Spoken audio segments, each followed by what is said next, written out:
आप जिसकी बात कर रहे हैं वो मानसिक पीड़ा है। मुझे आपको ये कहानी सुनानी चाहिए। इस्तांबुल में ग्रीक ऑर्थोडॉक्स समुदाय के एक पादरी थे। वो दक्षिण भारत आए और यहां वो एक सच्चे योगी से मिलना चाहते थे। अगर आप खड़े हो तो ये चुभता है, लेट जाएं तो भी चुभता है। नमस्कारम सद्गुरु। ऐसा कहा गया है कि कष्ट जीवन का अभिन्न अंग है। क्या ये सच है? ये 1924 में हुआ।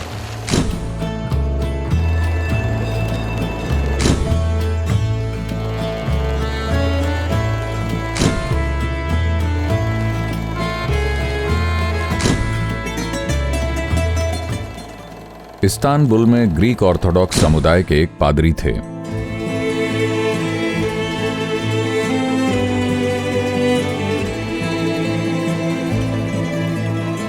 भारत से गए सिल्क रूट पर स्थित होने की वजह से सैकड़ों सालों से योगियों और दिव्यदर्शियों की कई रहस्यमयी कहानियां और चमत्कारी बातें बोस्फोरस के रास्ते बहती आ रही हैं।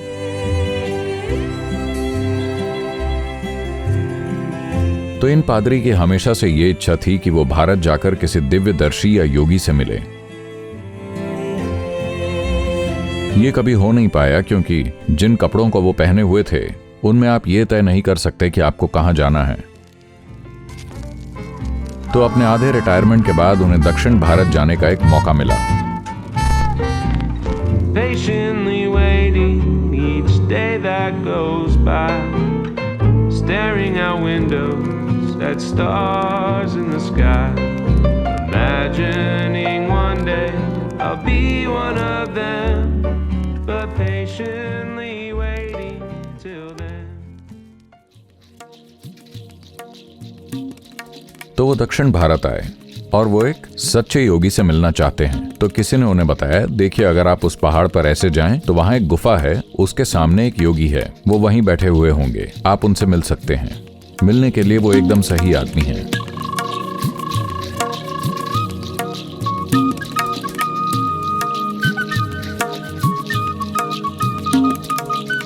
तो पादरी साहब पहाड़ पर चढ़ने लगे। वैसे पहाड़ आपके प्रति दयालु नहीं होते। हाँ, अगर आप अपने को अच्छी तरह से ना रखें तो वो आपके लिए बिल्कुल भी अच्छे नहीं होते।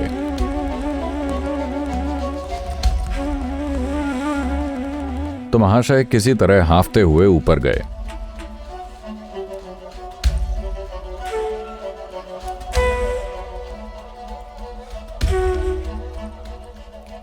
और उन्होंने वहां एक योगी को बैठे देखा, परमानंद में, आंखें बंद। लोगों ने उन्हें बताया था कि कभी भी भारत के किसी योगी को देखो तो उन्हें दंडवत प्रणाम करना चाहिए, पर उनका शरीर का आकार ऐसा था कि वो नहीं कर सकते थे। बड़ी मुश्किल से किसी तरह वो नीचे झुके और अफरा तफरी में ऊपर उठे। योगी ने यह सारा कोलाहल सुनकर अपनी आंखें खोली और मुस्कुराए। पादरी जी बोले, क्या मैं आपसे एक क्वेश्चन पूछ सकता हूँ? योगी बोले, हाँ बेशक पूछिए। तो पादरी ने पूछा, जीवन क्या है? योगी ठहाका मार के हंसे और बोले, जीवन मानो बसंत की मंद हवा में चमेली की सुगंध जैसा है। पादरी जी अचरज में बोले, क्या बसंत की मंद हवा में चमेली की खुशबू? पर मेरे टीचर ने तो मुझे बताया है कि जीवन एक कांटे जैसा है। एक बारी आप में घुस गया तो आप बैठे तो ये चुभता है, खड़े हो तो ये चुभता है, लेट जाओ तो भी चुभता है। और आप कह रहे हैं कि बसंत की मंद हवा में चमेली की सुगंध जैसा है। ये क्या माजरा है? उसने पूछा। योगी मुस्कुराए और बोले, वो उनका जीवन होगा।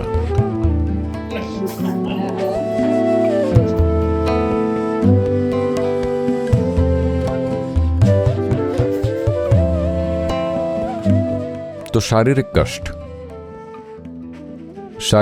होता है और मानसिक कष्ट होता है। जब तक कि कोई गंभीर चोट या बीमारी ना हो, आमतौर पर शारीरिक कष्ट ज्यादा नहीं होता। कभी कभार होता है, आता जाता रहता है, पर ज्यादा कुछ नहीं। इंसान ज्यादातर मानसिक कष्ट से होकर गुजरते हैं। अगर कोई शारीरिक कष्ट हो तो हमें बस उससे दूर हो जाना होता है। अगर हम यहां बैठे हों और कोई चीज हमें चुभे तो हम दोबारा वहां नहीं बैठेंगे, हम और कहीं बैठेंगे। हमें पता होता है कि शारीरिक कष्ट से कैसे बचा जाए जब तक कि हम किसी युद्ध वाले जोन या किसी हिंसा वाली परिस्थिति में ना हों। ऐसा किसी इंसान के साथ नहीं होना चाहिए, पर दुर्भाग्य से कुछ लोगों के साथ यह होता है। शारीरिक दर्द आपके लिए अच्छा होता है। मैं जानता हूं यह लोकप्रिय बात नहीं है, पर मैं ये इसलिए कह रहा हूं क्योंकि अगर आपके शरीर में कोई दर्द ना होता तो ज्यादातर लोग ये भी ना जानते कि इस शरीर को सुरक्षित कैसे रखना है। अब देखिए, जहां पर भी आपके शरीर में दर्द नहीं होता, हमने उसके साथ क्या क्या किया है। इसके साथ हमने क्या क्या किया है। क्यों? बस इसलिए क्योंकि कोई दर्द नहीं होता, है ना? अगर आपकी नाक में कोई दर्द ना होता तो फैशन के नाम पर अब तक आप उसे कितने प्रकार से काट चुके होते। अब भी जबकि दर्द होता है, चेहरे पर 25 छेद होते हैं।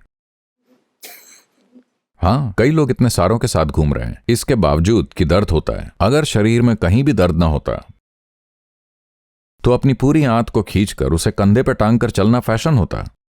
वो हर तरह की चीजें करते, है ना? तो दर्द अच्छा है, क्योंकि अगर दर्द ना होता तो ज्यादातर लोगों में इतनी भी समझ ना होती कि अपने ही शरीर को सुरक्षित कैसे रखा जाए। वो तमाम तरह की चीजें कर रहे होते। तो शरीर के दर्द को संभालना हमें आता है, बशर्ते वो एक सीमा को पार न कर जाए। आप जिसकी बात कर रहे हैं वो मानसिक पीड़ा है। तो जब हम मानसिक पीड़ा की बात करते हैं, आपको एक वाकया सुनाता हूं। यह पिछले साल अगस्त की बात है। हम ट्रैक कर रहे थे हिमालय में। नेपाल और तिब्बत के बीच हम ट्रैक कर रहे थे। मैं एक टेंट में हूं, कोई और भी टेंट में है। उसी टेंट में वो एक सेब काट रहा है। एक और वहां है जो इससे बोल रही है, ये तेज धार वाला चाकू है, जरा संभाल के। सुनकर मुझे परेशानी हुई, क्योंकि चाकू की धार तेजी होनी चाहिए। अगर तेज नहीं है तो हम उसे चाकू नहीं बोलते। और ये कोई बच्चा नहीं है, अच्छा खासा आदमी है। अगर बच्चा होता तो हां, हम उसे बताते। मैंने इस तरह देखा, पर मैं कुछ काम कर रहा था तो मैंने अनदेखा कर अपना काम जारी रखा। 2 मिनट बाद वो फिर से उसे बोलती हैं, बहुत तेज चाकू है, संभाल के। मैंने कहा, कम ऑन, उसे अकेला छोड़ दीजिए, अच्छा खासा आदमी है, उसे कम से कम एक चाकू संभालना तो आना ही चाहिए। कोई अंतरिक्ष यान या ऐसा कुछ नहीं चला रहा वो। एक चाकू है, एक पूर्ण विकसित आदमी चाकू संभाल सकता है। वो बोली, नहीं सदगुरु, बहुत तेज धार है। मैंने कहा छोड़ो, और अपना काम करने लगा। जैसे ही मैं करने लगा, वो फिर से फुसफुसाई, धार बहुत तेज है, संभल के काटना। और 2 मिनट के अंदर उसने अपना हाथ काट लिया। ओके। माना उसे आभास था कि वो अपना हाथ काटने वाला है। फिर मैंने कुछ नहीं कहा। मैं आपको ये इसलिए सुना रहा हूं क्योंकि बस यही आपके साथ भी हुआ है। अगर हम दूसरे और किसी भी प्राणी की तरह होते, इस दिमागी क्षमता के बिना जो अभी आपके पास है। दिमागी बुद्धि की प्रकृति ऐसी होती है कि उसे तेज होना चाहिए। अगर वो तेज नहीं है तो वो किसी काम की नहीं है, हाँ या ना? पर अभी समस्या ये है कि आपके पास एक तेज धार वाला चाकू है, पर आपका हाथ स्थिर नहीं है। इसलिए आप हर समय खुद को चोट पहुंचाते रहते हैं। अगर आपका दिमाग जंगली सुअर जैसा होता तो मुझे नहीं लगता कि आपको इतनी चोट लगती, जब तक कि आपको गोली न मार दी जाती। चूंकि आपके पास इंसान की बुद्धि है जो तेज है और आपका हाथ संतुलित नहीं है, हर दिन आप किसी न किसी वजह से खुद को ही काट रहे हैं, चाहे दुख हो या सुख। आप में दुख हो या सुख, ये केवल आपके भीतर से ही होता है। ऐसा ही है ना? तो कम से कम जो आपके भीतर से होता है वो तो वैसा होना चाहिए जैसा आप चाहते हैं, है ना? नहीं, दुनिया में क्या होता है देखिए, वो हम कंट्रोल नहीं कर सकते। आपके भीतर जो होता है उसे तो वैसा ही होना चाहिए जैसा आप चाहते हैं, है ना? अगर आपका मन आपसे निर्देश ले तो आप अपने लिए दुख बनाएंगे या खुशी? आप क्या बनाएंगे? please make a choice. God bless you. Joy, of course. कृपया एक विकल्प चुनिए, मैं आपको आशीर्वाद देने जा रहा हूं। बेशक खुशी तो समस्या कष्टों के बारे में नहीं है। समस्या ये है कि आपके पास एक जटिल कंप्यूटर है, पर आपने उसका यूजर मैनुअल नहीं पढ़ा है। बस सारी समस्या यही है। अगर आपका मन आपसे निर्देश ले तो निश्चित ही आप अपने आप को सबसे ऊंचे स्तर की खुशी में रखेंगे। हाँ, आपकी अपने लिए क्या चॉइस होगी?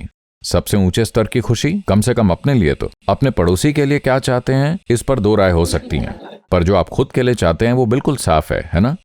It's not happening not because of something gone wrong in your life. It's just that your mind does not take instructions from you. It's as simple as that. ये नहीं हो पा रहा है इसलिए नहीं कि आपके जीवन के साथ कुछ गलत हो गया है, बस इतना है कि आपका मन आपसे निर्देश नहीं लेता। बस इतनी सी बात है। समय आ गया है कि आप इसका चार्ज ले लें। जो एक चमत्कार है वो इस धरती पर दुख बनाने की एक मशीन बन गई है। इंसानी मन सबसे उन्नत उपकरण है जो आपको इस ग्रह पर मिल सकता है। हाँ या ना? क्या आप मुझसे सहमत हैं? पर यह दुख बनाने की एक मशीन बन गया है। इंसान के सारे दुखों का निर्माण यहां हो रहा है ना? तो दर्द को रूमानी मत बनाइए। इसका मतलब यह हुआ कि आपको इंसानों की खुशहाली में रुचि नहीं है। हर समय इस दुनिया में दर्द को बड़ा रोमांटिक बनाया जाता है। अगर आप दर्द को रूमानी बनाते हैं तो इसका मतलब आपको इंसानों की खुशहाली में इंटरेस्ट नहीं है। आप उसके साथ खिलवाड़ कर रहे हैं। इंसान के दर्द के इर्द गिर्द संगीत है, उस पर मूवीज बनती हैं। इंसान के दर्द पर ड्रामे बनते हैं। इसे बड़ा ही रोमांटिक बनाया जाता है क्योंकि लोग जिस भी परिस्थिति में होते हैं किसी तरह से वो उसका गुणगान करना चाहते हैं। अगर आप अपनी चॉइस से दुखी हैं, अगर यही आपका चुनाव है तो मुझे कोई समस्या नहीं है। पर आप आनंदित होना चाहते हैं लेकिन आप दुखी हैं, इसका मतलब आपका मन आपसे निर्देश नहीं लेता। ये बेकाबू है। ये नियंत्रण से बाहर होने की प्रकृति। अगर आप इसे रूमानी बनाएं, देखिए अभी ऐसी कई सारी चीजें हैं, कई पागलपन वाली चीजें हैं जो लोग करते हैं। वो इन चीजों को रोमांटिक बना रहे हैं। ये मजबूरियां हैं। कोई पी रहा है, कोई ड्रग्स ले रहा है, कोई कुछ और कर रहा है। ये कोई जागरूकता से किए गए चुनाव नहीं है। ये सब एक इंसान के अंदर की मजबूरियां हैं। अगर इन मजबूरियों को आप रूमानी बनाएंगे तब आप कभी भी खुशहाली नहीं खोज पाएंगे, न अपने लिए न दूसरों के लिए।